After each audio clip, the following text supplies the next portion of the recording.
Hello everyone, welcome to From the Star Wars Home Video Library. I'm your host Nathan P. Butler, and I think, hopefully, I'm coming through a little smoother here than normal. Not Lando Calrissian smooth, like it works every time, but just smoother in picture. I finally found out what setting was causing those awful issues with the lighting and everything with this particular webcam. So thankfully, you should hopefully be getting some better picture out of this, even if I'm not recording on an Apple device, as I tend to do for those reviews of the Fantasy Flight game stuff. We're looking here at kind of an odd item when it comes to Star Wars home video releases, in that it's not a physical release. So this is not getting a regular episode number, it's getting a supplemental episode number. I don't know if this is a particular track I want to go down for this series, because it might lead us off into the weeds. We're tending to try to focus on this show on physical media, right? Laserdiscs, VHS, DVD, Betamax, Blu-ray, etc., etc. Whereas, this time, I want to give you a quick rundown of what to expect from the Star Wars Digital HD Collection. Now, this was released on April 10th, 2015, and I know there's a lot of people who've been holding off, not quite sure if they want to repurchase the films yet again to get them in this digital format, wondering whether it's worth it, and just what all is included when it comes to bonus features and where they might be able to find those elsewhere. Well, after quite a bit of research, watching and whatnot, finally here to be able to give you that type of breakdown, although it has taken about a month and a half to finally gather all this information together for you. Alright, so first things first, which cut of the films are we getting here? Basically, we're getting the 2011 or 2011 Blu-ray cuts of the films, more or less. Okay, we'll get to the more or less part in a second. What I mean is that when it comes to any changes to the film, for the most part, what you're getting is the same thing you could have got in the complete saga in 2011 on Blu-ray, when it had those 9 discs with 3 bonus discs and the 3 for each trilogy, which you could also have gotten at the time as the prequels by themselves, or as the original trilogy by themselves, without the 3 bonus discs. Those then were re-released in 2013 to give us this prequel set, which is a Blu-ray DVD combo pack, so the same Blu-rays as that previous release, but now those same cuts of the films put onto DVD as well in this one package, and then the same thing for the original trilogy. Okay, so the cuts you're getting are effectively, when it comes to the scenes you see, the character dialogue, the sound, and whatnot, it's basically those cuts. There has been one significant change, and I say only one. I went through and did that whole simultaneous viewing of these things to see if there were any other changes. One playing here, one playing here. Are they completely in sync? And yeah, they are. The digital HD editions that you could buy are the same cuts as what you get here, with one exception. You see, Fox still has the distribution rights to A New Hope, the original Star Wars film from 1977. So anytime it's released, you still have the opening fanfare with 20th Century Fox. It's part of the deal, kind of part and parcel with them having those distribution rights. So you get the classic opening, as redone and tweaked over the years, that looks like, as we'd expect, this.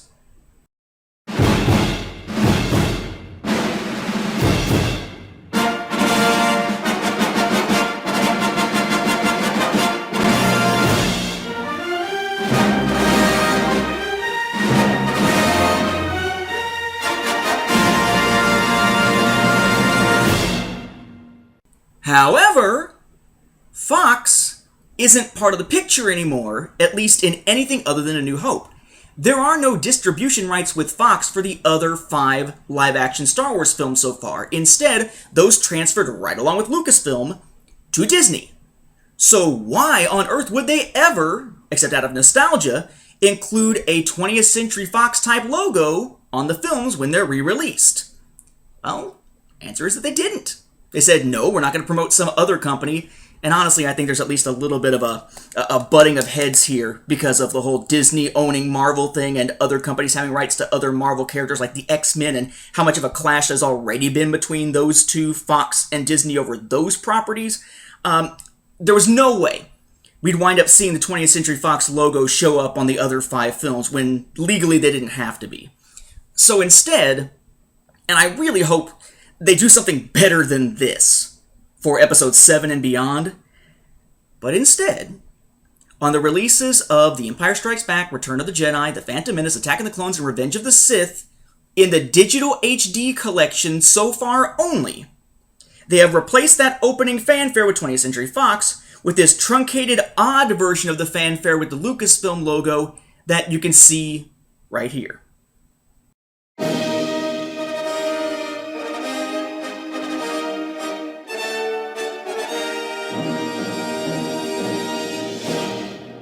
Personally, I think that's kind of jarring, not just because it doesn't sound quite like we'd expect, but it feels like there's a couple different pieces of music, which there are. They're just kind of slammed together there. The blending of those two pieces of music into one is not seamlessly done. I expected better, quite frankly, from those behind the Star Wars films, but whatever. Sort of it is what it is at this point. But that is the only significant deviation that I have noticed at all between the films as they existed on the 2011 and 2013 cuts on Blu-ray and then that Blu-ray DVD combo pack, and what you get in the digital HD collection.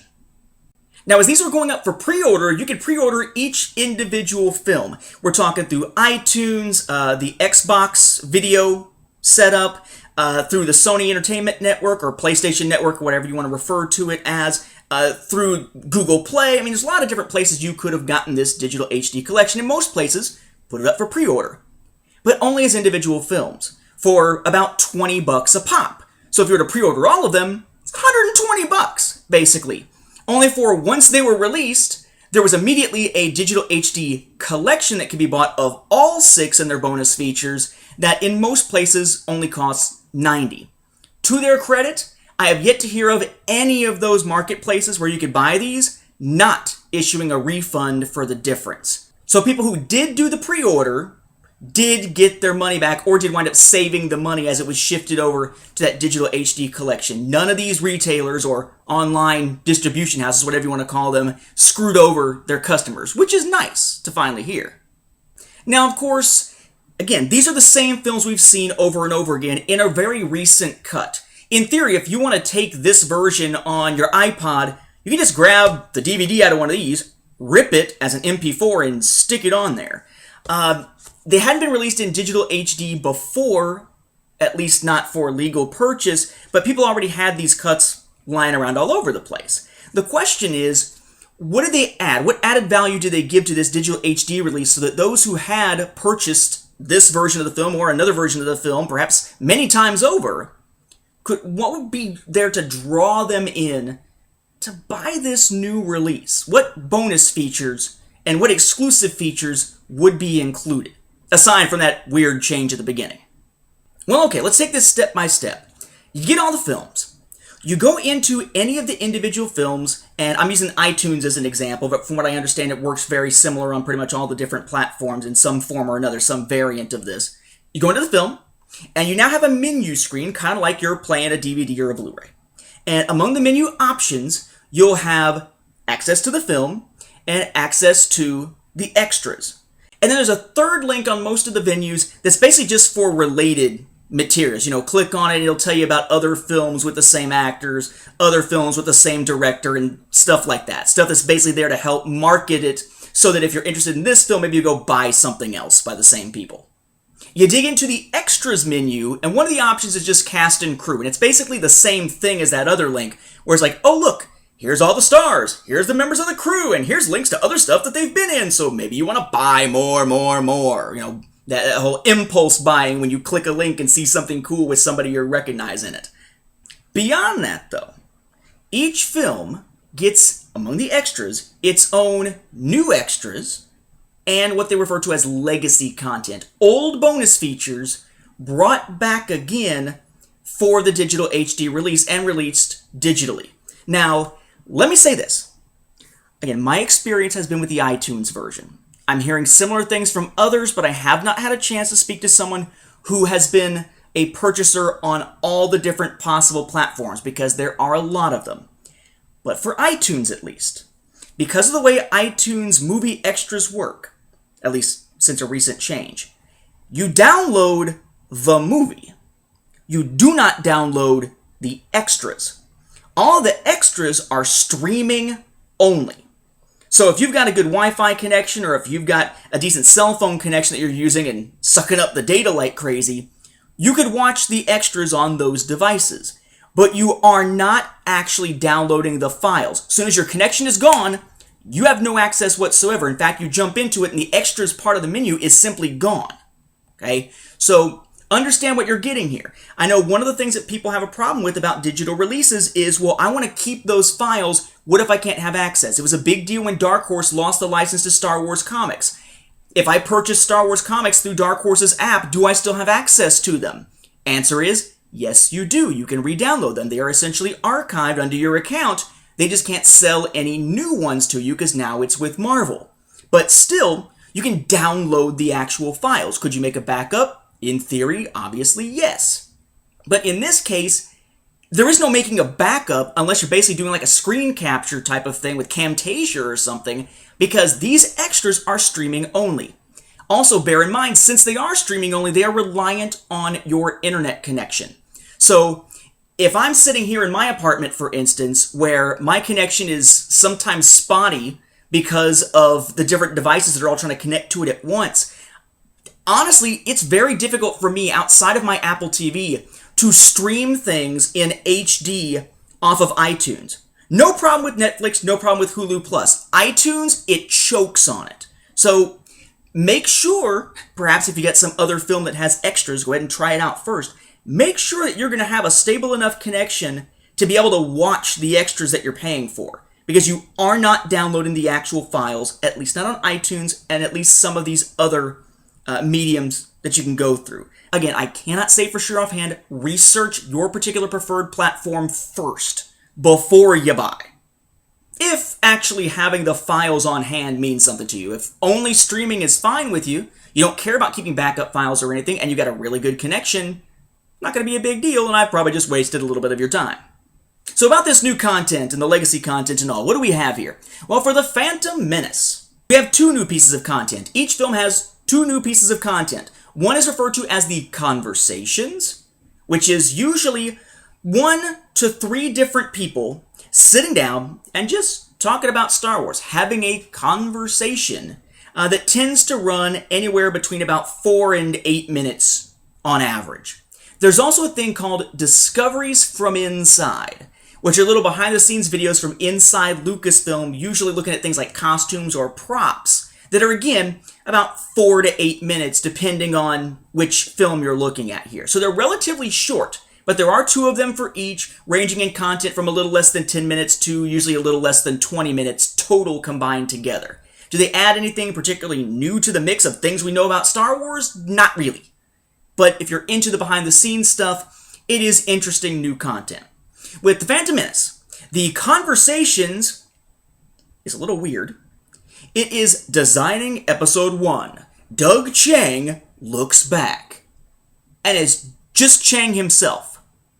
He's not having a conversation with anybody, unless you refer to him narrating it as a conversation with the viewer. But it's information about the designs and the process that he goes through. The Phantom Menace's Discoveries from the Inside have J.W. Rensler doing an interview with Lorne Peterson and Steve Gawley talking about effects. It's called Models and Miniatures. Now let's stick with the new content and go to Attack of the Clones. We have Sounds in Space as the conversation. It is Ben Burtt and Matthew Wood, the 2 Star Wars sound gurus, having a quick little discussion about the sounds and them getting involved in it. Ben Burtt coming into Star Wars and whatnot. For Discoveries from the Inside for Attack of the Clones, we have J.W. Rensler interviewing Layla French in Costumes Revealed. As opposed to revealing costumes, nothing about the metal bikini or Padme's white clothing in Attack of the Clones that sometimes shows that it's a little cold.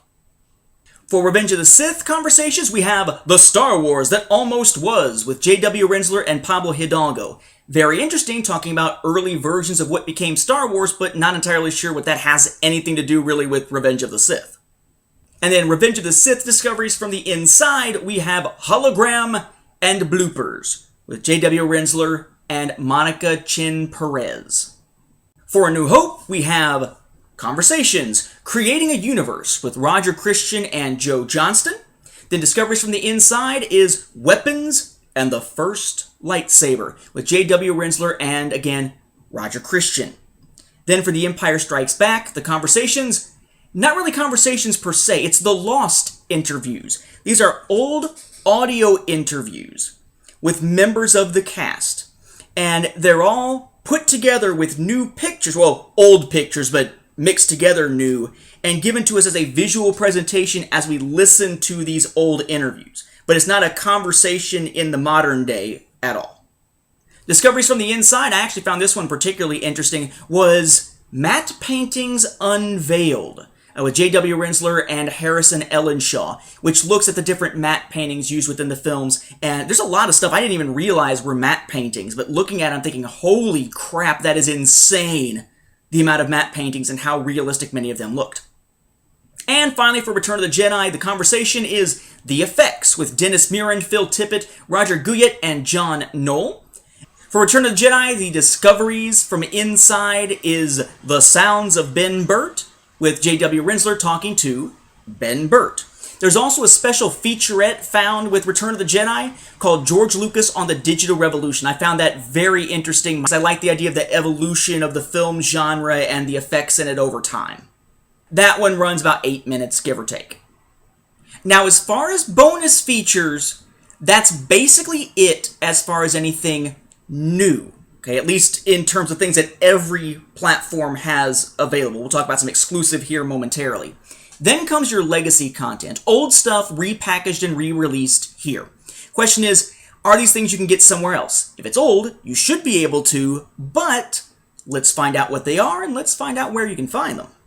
Alright, so the Phantom Menace. Right, the legacy content here includes this little documentary entitled The Beginning, which is from the DVD release, which means you can find it on the widescreen releases bonus disc, you can find it on the full screen releases bonus disc, or you can find it, of course, on the bonus disc with the Phantom Menace in that prequel trilogy set from 2008.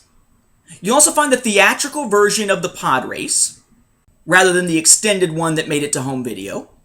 Then you've got deleted scenes, and it's a mixture of deleted scenes from the DVD release and from the Complete Saga Blu-ray set.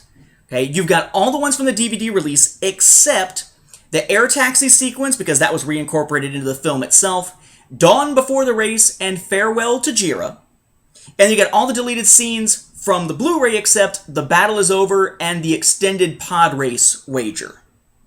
That brings us to Attack of the Clones, right? Again, most of this is going to be coming from that 2008 prequel set that I just showed you, or from either the full screen or widescreen versions of Episode 2 on DVD.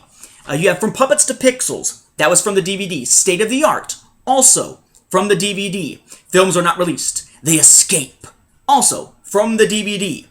The Episode 1 visual effects breakdown montage, you guessed it, from the DVD. Plus, deleted scenes. You got all the ones from the DVD except for Padme Addresses the Senate, Extended Arrival on Naboo, Padme's Bedroom, and Anakin and Padme on Trial. And then you've got all of the different deleted scenes from the Blu-ray release, with the exception of Lost 20, Extended Speeder Chase, and Anakin and Rui.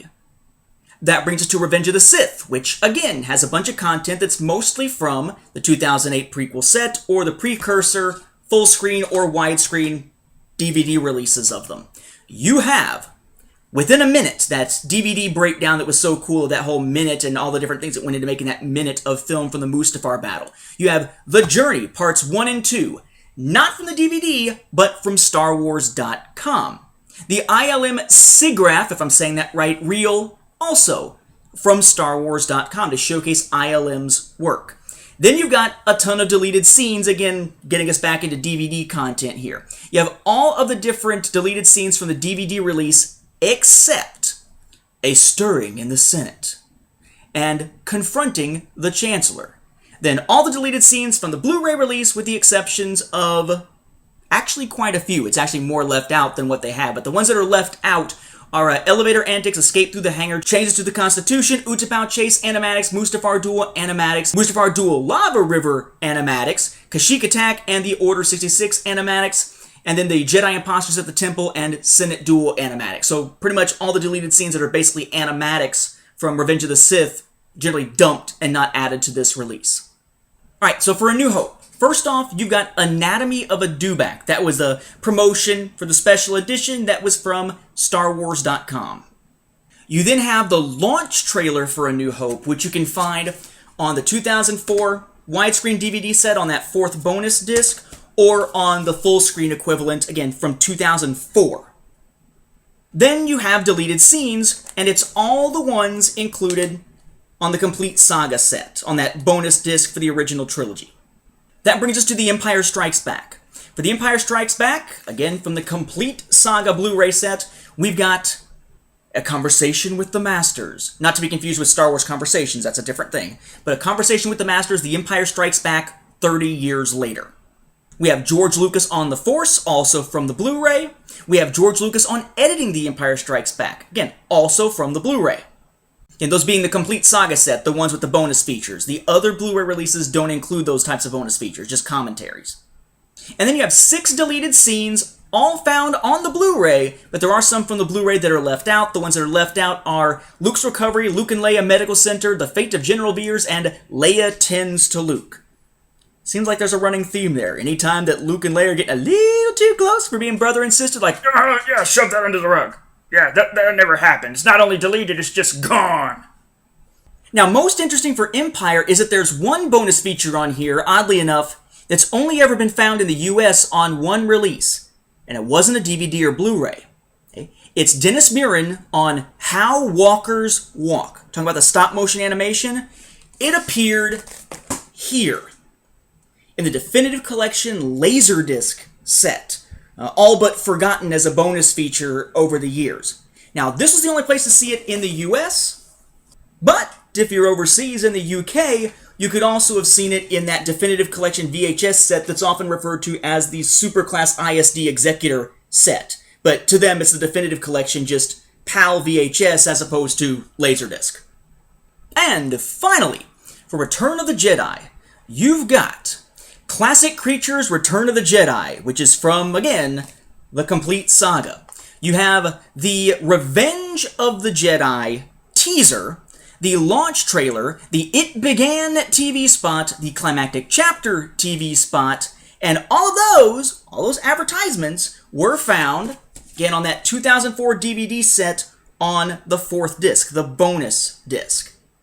You then have 5 deleted scenes, and they are the exact same 5 that you can find on the complete saga Blu-ray set. Now, I mentioned this was all released across multiple platforms, and as often happens with home video releases that are big, there are different retailers wanting to bring you in to buy from them instead of somebody else with some exclusives, though not all of them did anything like that.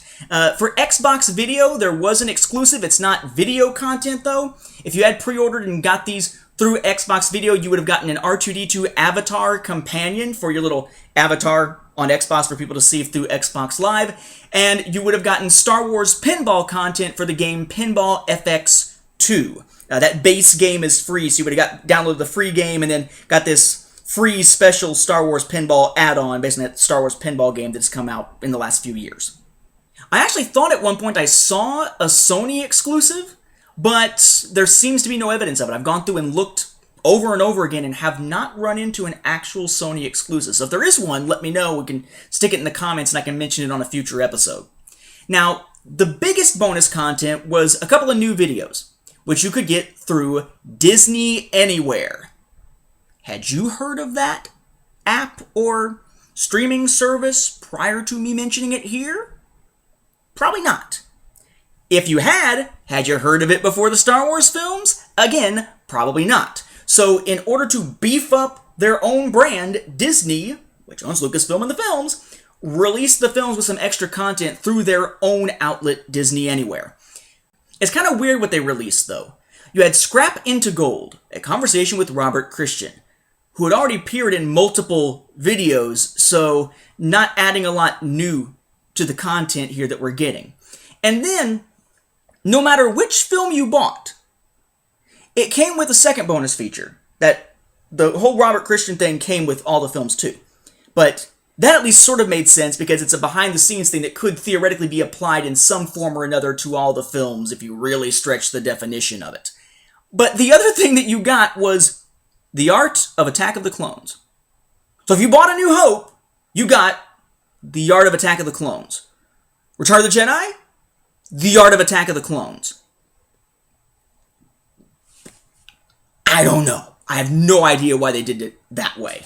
But it is what it is. So if you didn't buy it through Disney Anywhere, you didn't get those exclusives, you're not missing much. But again, if you're a completist and you're trying to buy these and you haven't yet, Disney Anywhere, even though it's not the platform you're probably most used to using, is going to give you a little bit of extra content. Now, there was at one point talk that there would be this series called Star Wars at Lightspeed, quick little vignette type things on Star Wars that would be exclusive to Disney Anywhere, so you better buy through them.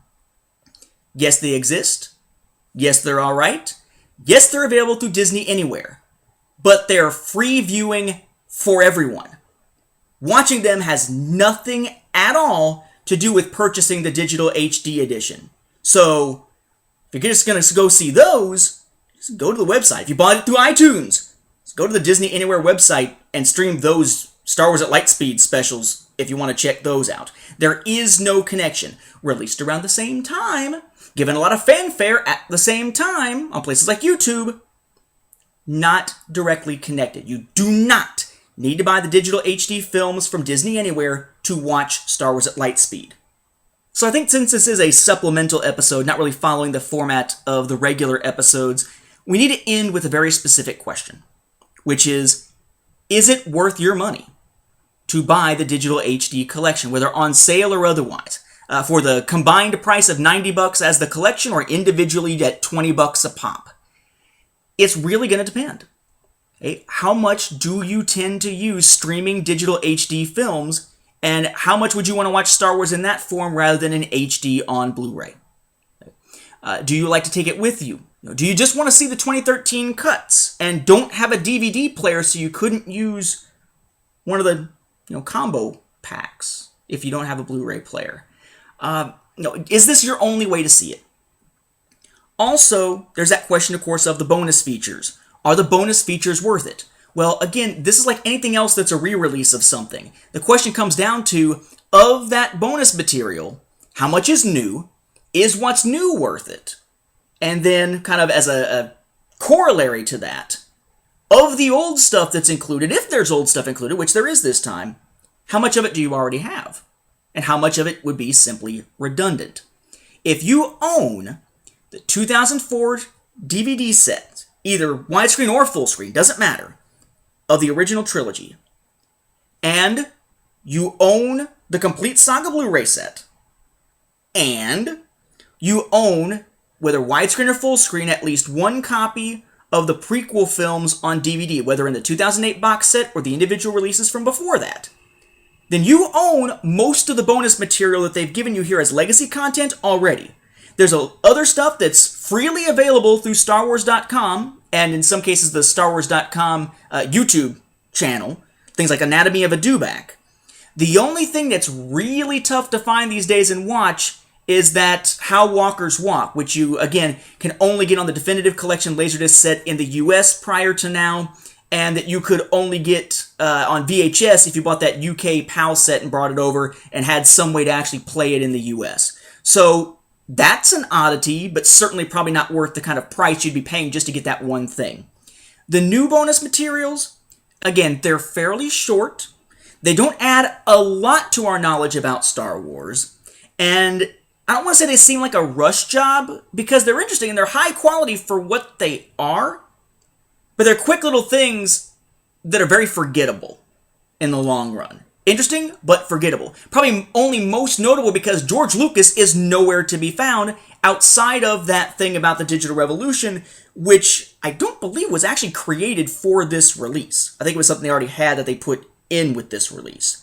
So I would personally say it's probably not worth your money.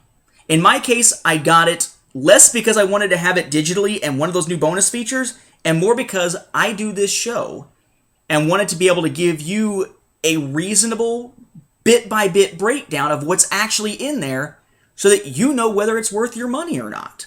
Because I know I'm going to get the question. I've already got the question over and over again. And I needed to do the research to be able to give a solid answer on this.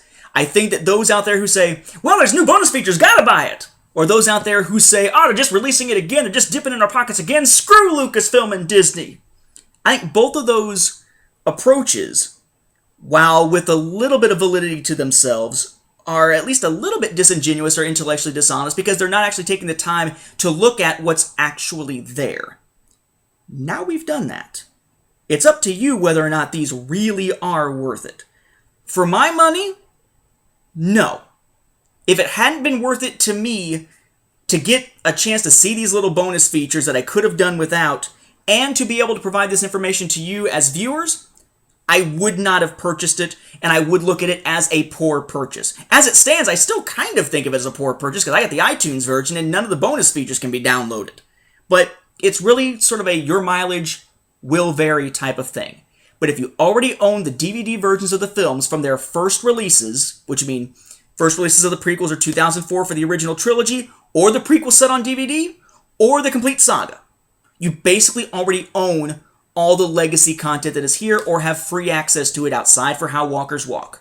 All that's left is a question, are the conversations and discoveries from inside, and possibly those Disney Anywhere extras, odd as they may be, are they worth $20 per film or $90 for the entire 6-film saga? I'm betting for most of you, the answer's gonna be no.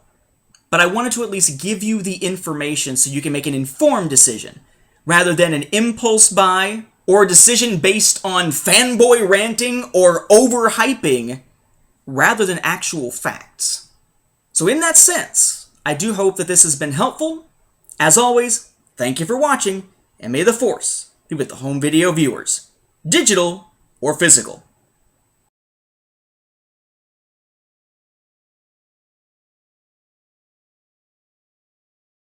That's a lot of shit to be trying to grab and move around and shit, man. I mean, damn. There's shit all over this table and shit now. If only you could see it, man.